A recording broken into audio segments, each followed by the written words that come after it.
Hello, welcome to ജെൻവീസ് vlog. ഞങ്ങൾ ഇന്ന് വന്നിട്ടുള്ളത് പുന്നത്തൂർ കോട്ടയിലാണ്. കുറച്ച് ആനകളൊക്കെ കാണാൻ വന്നു കേട്ടോ. ഇത് ആനക്കോട്ടയെന്നും പറയും. ഞങ്ങൾ ഗുരുവായൂർ ദർശനം കഴിഞ്ഞിട്ട് മമ്മിയൂരും കൂടെ തൊഴുതിട്ടാണ് ഇങ്ങോട്ട് വന്നത്. നമുക്ക് ഇവിടുത്തെ കാഴ്ചകളൊക്കെ കാണാം. ഇത് ഏതോ വലിയ തറവാടാണെന്ന് തോന്നുന്നു. നോ എൻട്രി ഒക്കെ മുൻവശത്ത് കാണിച്ചിട്ടുണ്ട്.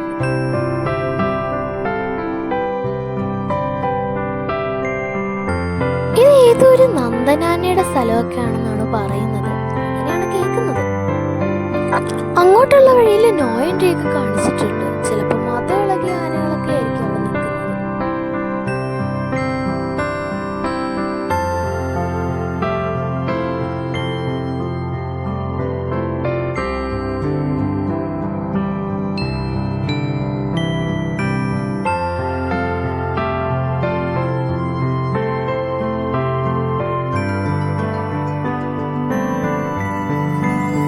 ഈ ഒരു പുന്നത്തൂർ കോട്ടയിൽ 40ഓളം ആനകളുണ്ടെന്നാണ് പറഞ്ഞു കേൾക്കുന്നത്.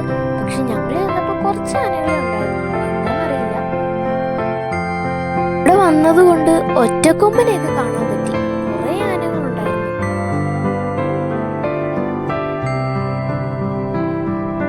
ഇതാണ് നമ്മുടെ പുന്നത്തൂർ കോട്ടയിലെ ഇന്നത്തെ താരം.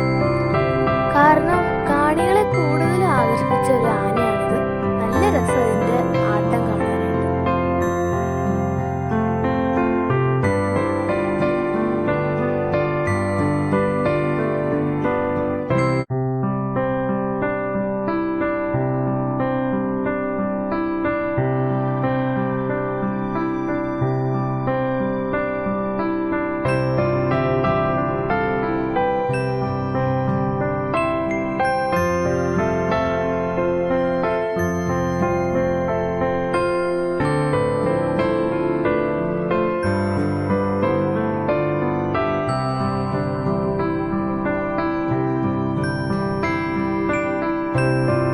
ഇത് ഇവിടുത്തെ തന്നെ വലിയൊരു കുളമാണ്.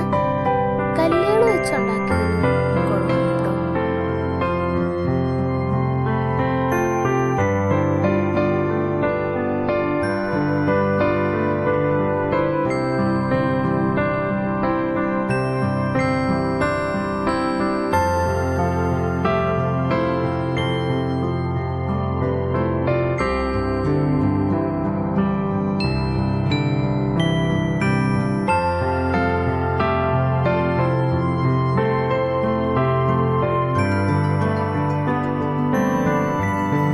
ഈ ആനയുടെ തലയൊന്ന് തണുപ്പിക്കുകയാണ്. കാരണം ഇതിന് ഇത്തിരി മതം ഇളകിയതാണ്. ആനപ്പാപ്പ തന്നെയാണ് ഇതൊക്കെ വന്ന് പറഞ്ഞത്. അപ്പോൾ സമയം കുറേ ആയി. ഞങ്ങൾ പോവാണ്. അപ്പോൾ മറ്റൊരു വീഡിയോ കാണുന്നവരെ ടാറ്റാ.